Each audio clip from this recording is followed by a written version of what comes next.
All right, so a little different here on After Prison Show. Let's change up, well, the look. I've been doing probably about a month, maybe even longer than that, worth of videos, just me in front of the green screen, and really going in with those videos, having a ball with those, and I hope you guys have been enjoying those. We're gonna change it up just a little bit here today, and I wanna share a story with you guys that just happened yesterday, and man, if this leads into even more, wouldn't that be something? If you follow me on Facebook, you probably saw what I just recently posted, and what a shock and surprise that was. Folks, I just recently ran into somebody that I did not expect to see. Somebody that I know from prison, and somebody who I've also shared probably one of the most candid and also crazy prison stories from my time being incarcerated, involving somebody that I met while incarcerated. Who I'm talking about, folks, is Cherry. Yeah, that's right. I literally just ran into Cherry yesterday. Now, I don't know when you guys are going to be seeing this video. It may be tomorrow. It may be a couple of days later. I'm filming this on Saturday. It was Friday morning that I just ran into this guy who I haven't seen since being locked up, and who I've only seen since being released on Facebook, and on a Facebook that hasn't been used in years. Like, this guy has no social media presence at all anymore. And one thing that I want to share real quick, because there's a lot of things that I want to share about this, and I'm going to try to do so very quickly.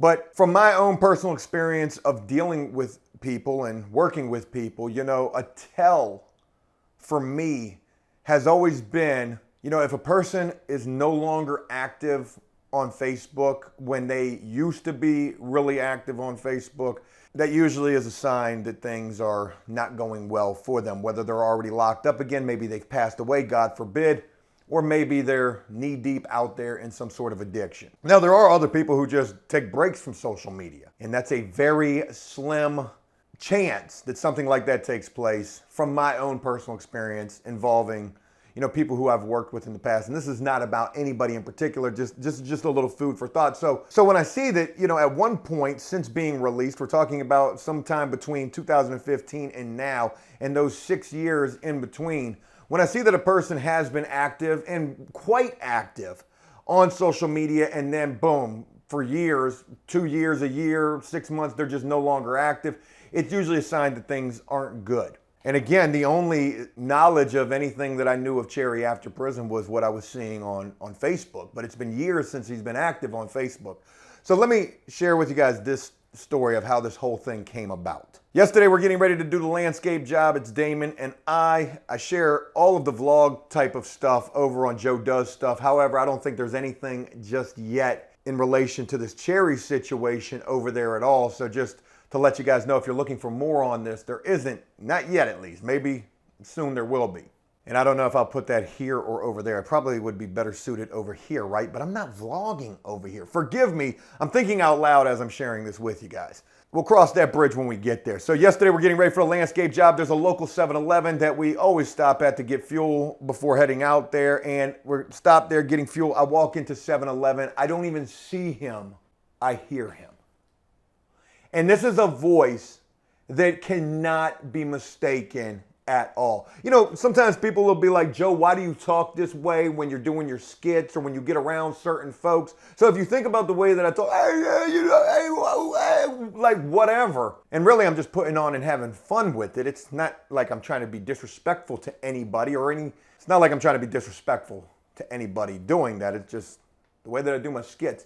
Anyways, that's almost verbatim to what Cherry's voice sounds like. And no disrespect intended by saying that. So I walk into 7-Eleven and I hear this unmistakable voice. And when I hear it, I don't even want to look back. I like shoot down an aisle. I got to get a bottle of water. And it almost gives me like a cold chill. This is not being dramatic at all. Like what I'm about to share with you guys, I don't think I've ever said this before in my life, but there has been nobody who I have ran into. And I mean, you could have whooped my ass in prison if I run into, oh, hey, what's up? Hey, yo, you remember that one time it was like bing, bing, bing, bing, bing, and Joe was asleep, which hasn't really ever happened. And I haven't ran into anybody who's whooped my ass neither. So I honestly don't know how I'd react in that situation. Maybe I would try to fight them right there on the spot. Hey, yo, you thought you had me? You thought you had me? I've been doing a lot of shadow boxing in these videos.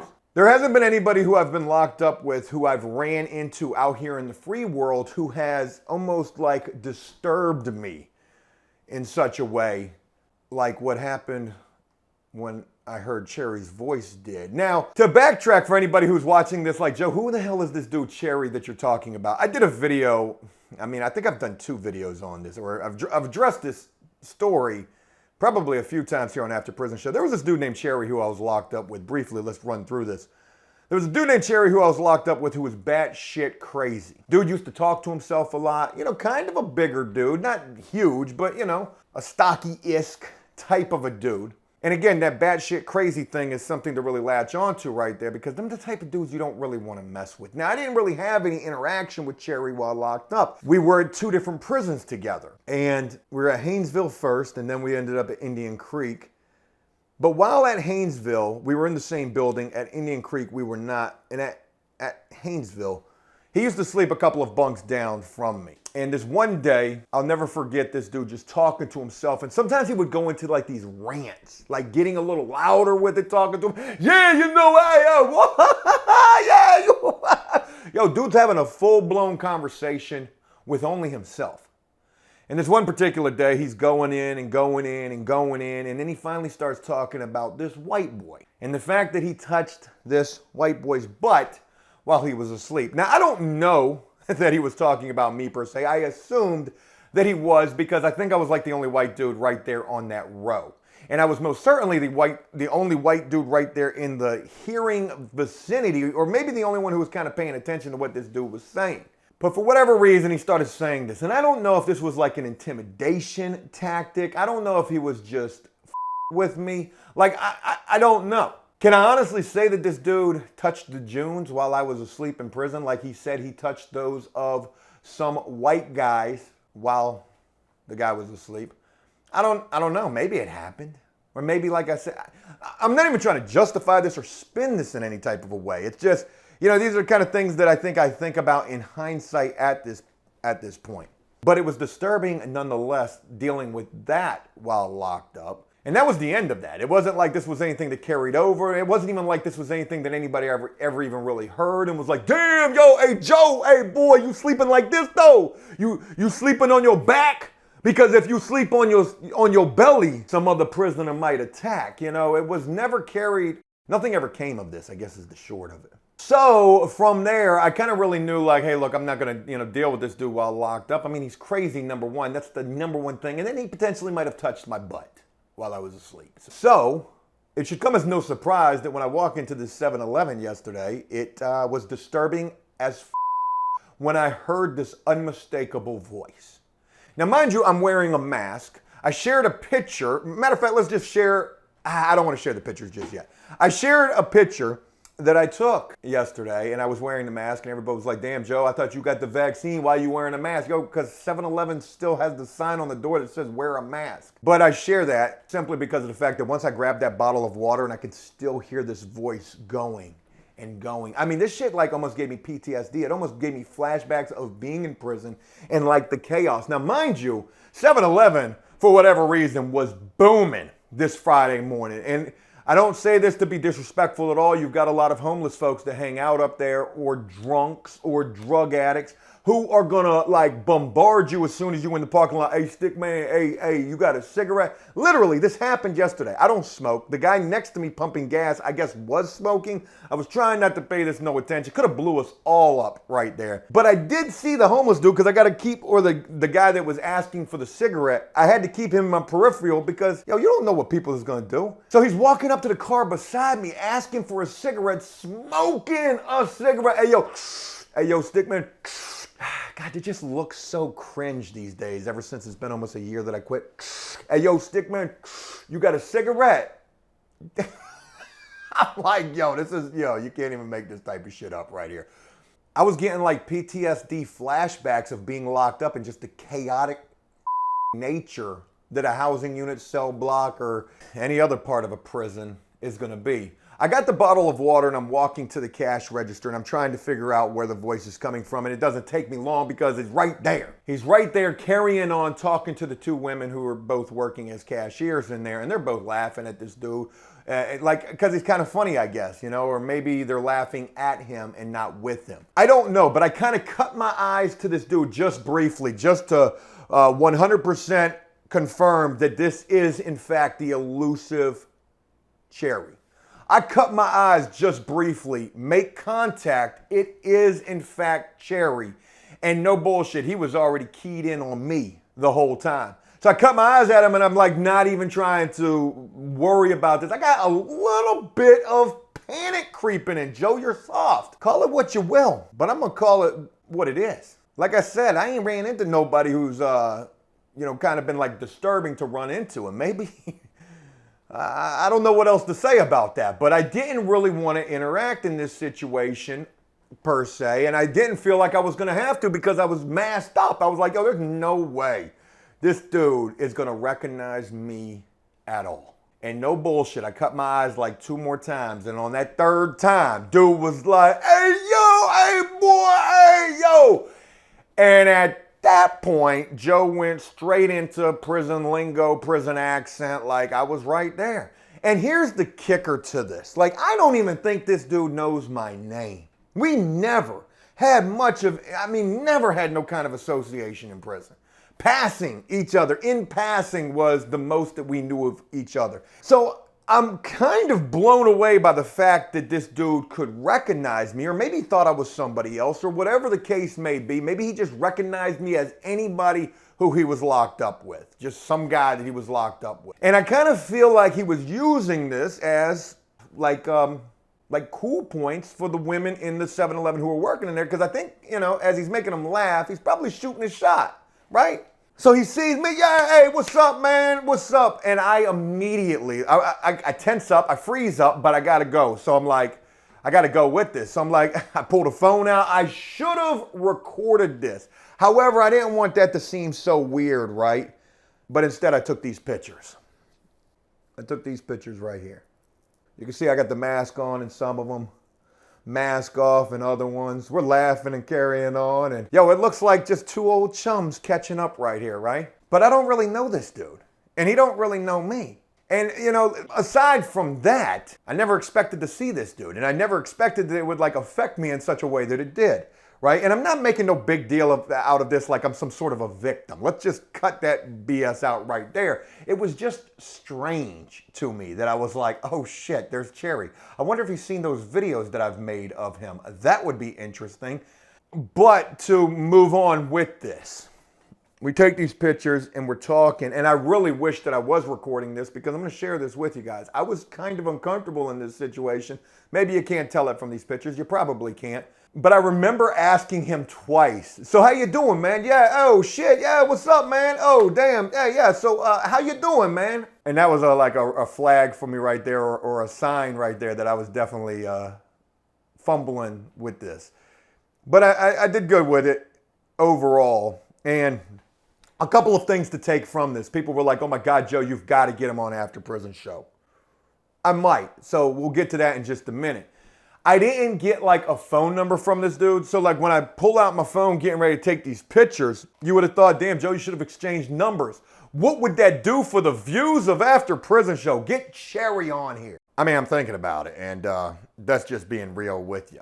And bear with me, because there's some very important shit that I want to share, and I still haven't gotten to that yet. So why didn't I ask this dude for his phone number? It's not because I was disturbed or anything like that, because it was in my mind right there like, yo, I really ought to get this dude up on the show. Holy shit, this is only second to running into Peaches. It's Cherry, for God's sakes. I mentioned this dude in the rap. Add a little cheese, can I get a scoop? How did I say that? Ramen soup, ramen soup, ramen soup. Add a little cheese, can I get a soup? Little summer sausage and some pickle juice. Whole shebang potato chips is the truth.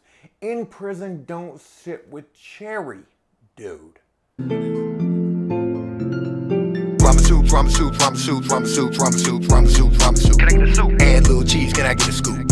Little summer sausage and some pickle juice. y'all cooking? Ocean bang potato chips, here's the truth. You got some chips. In prison, don't sit with cherry do. Chicken, beef, shrimp, Oriental flavor, chili soup, ramen soup, ramen soup, ramen soup. You got a lot of soup. Ramen soup, ramen soup, ramen soup, ramen soup, ramen soup, ramen soup, ramen soup. You got a soup. Add a little cheese, can I get a scoop? Little summer sauce. Yeah. So there's also that. So why I didn't ask for the number? This is no disrespect or anything like that, but dude didn't even look like he had a phone. Yeah, Cherry was definitely not looking so hot. And I hate to say, I mean, it is what it is. Like, I hate to say, yo, I mean, there's people out here just f***ed up in the game.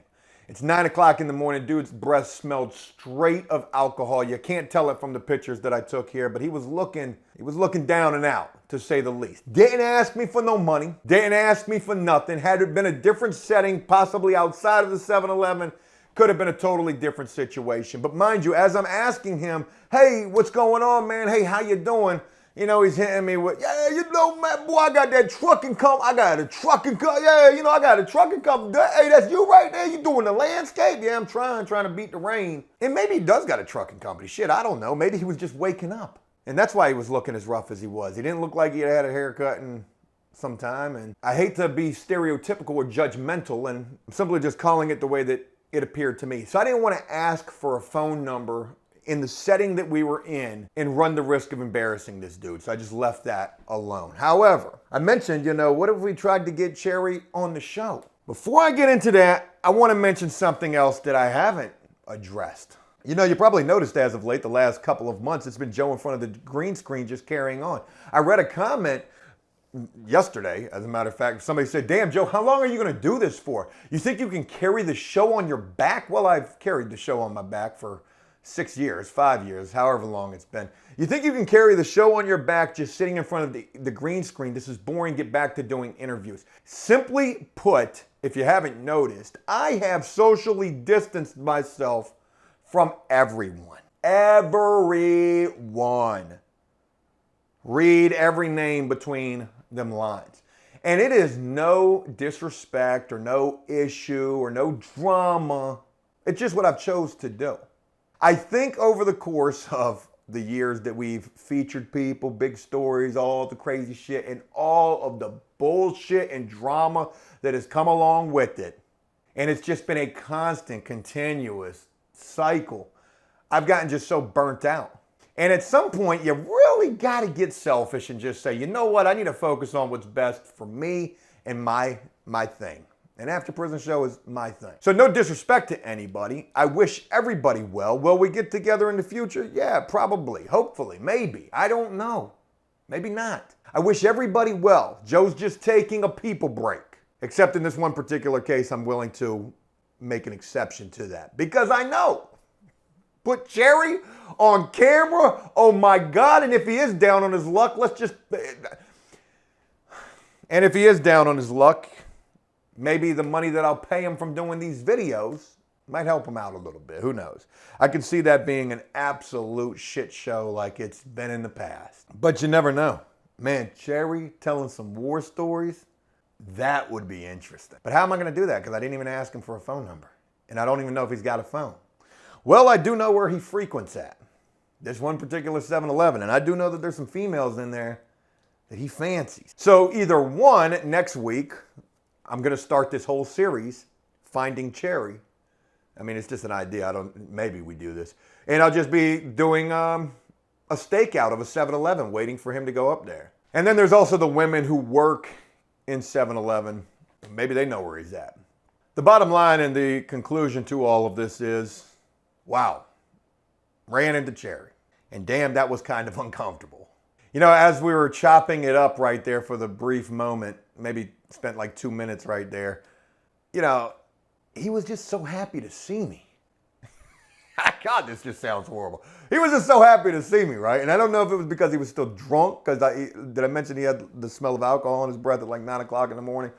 I don't know if it was because of that, if it was because of the show for the ladies who were working in there, or if because maybe he thought that I was somebody else, or maybe he did know who I am. Maybe he remembered that palm print that he left on my ass cheek from 2014. Who knows if that even really happened or not. You would have thought that we were the bestest of friends right there. And when I was leaving, He was like, yeah, boy, man, good to see you, boy. I love you, boy. I'm like, oh shit.